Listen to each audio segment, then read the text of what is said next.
कर्म फल भोगना ही पड़ता है।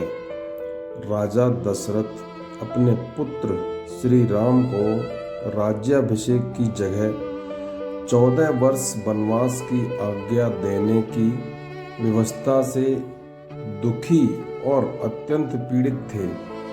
हर पल उनके मुख से राम राम निकल रहा था। कौशल्या के पास बैठे बैठे वे बोले, मुझे श्री राम के दर्शन कराओ।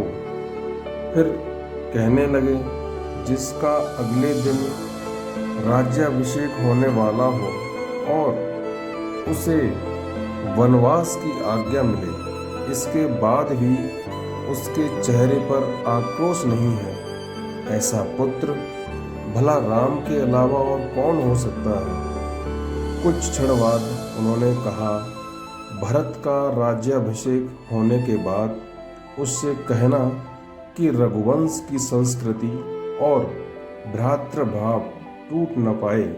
राम रघुवंश की मणि हैं। वनवास के उपरांत उस मणि को राज सिंहासन पर आसीन करने में ही हमारे कुल का गौरव है।